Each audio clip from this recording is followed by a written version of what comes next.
দেশবাসী, আজকের বিজয়ের শুভেচ্ছা গ্রহণ করুন। দেখেন তো এই শব্দটা আপনাদের পরিচিত কিনা।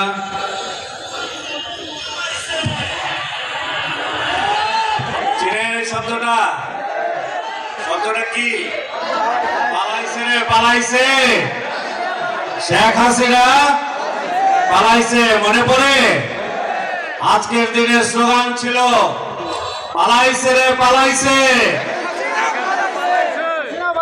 আর প্রিয় দেশে তিনি চলে গিয়েছেন আজকের দিনে। মঞ্চে উপবিষ্ট নেতৃবৃন্দ, জনতার কাতার থেকে উঠে আসা টাঙ্গাইলের ৮ আসনের উজ্জ্বল নক্ষত্রবৃন্দ, আগামী দিনে টাঙ্গাইলের জনগণের আশা আকাঙ্ক্ষার প্রতীক বাংলাদেশ জামাত ইসলামী তথা বাংলাদেশের মানুষের পক্ষ থেকে মনোনীত সংসদ সদস্য পদপ্রার্থীবৃন্দ, সংগ্রামী টাঙ্গাইলের জনতা, সাংবাদিক বৃন্দ, প্রশাসনের নেতৃবৃন্দ, উপস্থিত টাঙ্গাইলবাসী, আপনাদের সামনে আমরা দাঁড়িয়েছি নতুন বন্দোবস্তের বার্তা নিয়ে। আমরা আপনাদের সামনে দাঁড়িয়েছি। বাংলাদেশকে আমরা আগামী দিনে পুরনো ধাঁচে চলতে দিতে পারি না। এই বাংলাদেশ 5ই আগস্টে তৃতীয়বার স্বাধীন হয়েছে। 47-এর আগস্টে স্বাধীনতা অর্জন করেছিল। আবার 71-এর সেই স্বাধীনতার পরবর্তীতে 75 সালে 15 আগস্টে আবার সেই মুক্তির স্বাদ পেয়েছিল বাঙালিরা। সেই মুক্তির স্বাদ পুনরায় পেল হাসিনার মতো ফ্যাসিস্টকে দুর্বৃত্ত করে আবাবিল পাখিরা ছাত্র জনতার উত্তাল আন্দোলনে সেই স্তরপথ বাদ দিয়ে আকাশে উড়ে তিনি পালিয়ে গেলেন। আজকের দিনে তার পালানোর মাধ্যমে বাংলাদেশেরা আবার মুক্তি পেল। সেই মুক্তির দিন আজকে 5ই আগস্ট। আমরা 5ই আগস্টকে কখনো ভুলবো না। আপনাদেরকে একটা কথা বলি, মনে পড়ে সেই রাত্রের কথা?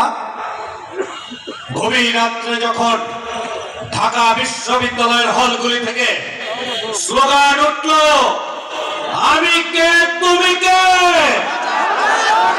সেই শব্দ দিয়ে স্বাধিকার আন্দোলন শুরু হয়েছিল। এই 5ই আগস্টের বিপ্লবী শব্দ হচ্ছে ওইটি। আবার নতুন করে কারো কারো মুখে সেই স্লোগান দেখতে পাচ্ছি, শুনতে পাচ্ছি। ভয় দেখাতে চান? এত মানুষকে ভয় দেখাবেন? আপনি আবার নতুন করে কত না স্বৈরাচার রূপ ধারণ করেছেন। এত মানুষকে যারা ভয় দেখাতে চায় তারা নব্য স্বৈরাচার ছাড়া অন্য কিছু হতে পারে না। আয়না ঘর করে, গুম করে, খুন করে, ফাঁসির কাস্টে ঝুলিয়ে আমাদের নেতৃবৃন্দকে হত্যা করা হয়েছে।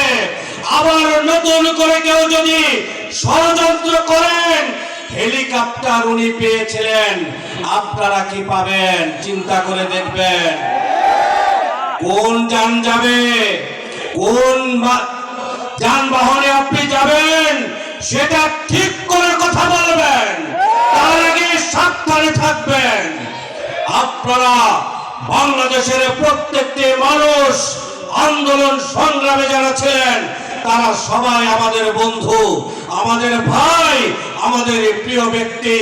আমিরে জামাত যেভাবে বলেছিল, শিশুরা আমাদের বন্ধু আর বয়স্করা আমাদের সহযোদ্ধা, কেউ আমাদের পর নয়।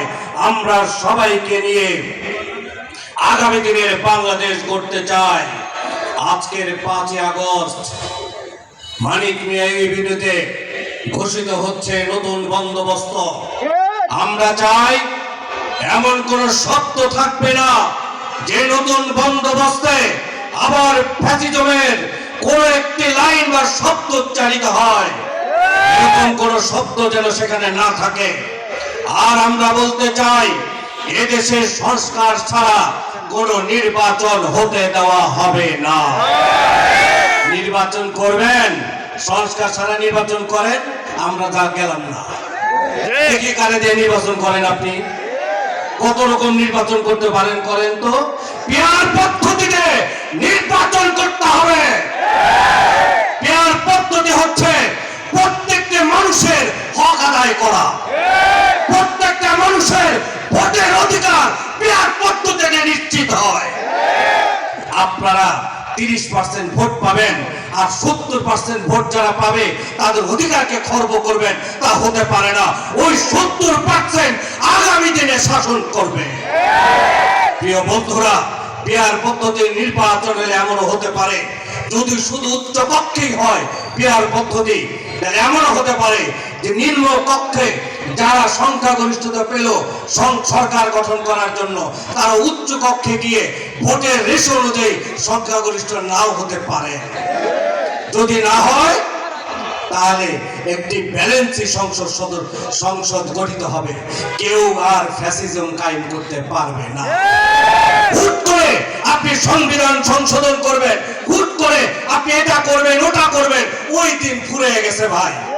ওই বন্দোবস্ত নিয়ে আগামী দিনে নির্বাচনে আসতে হবে।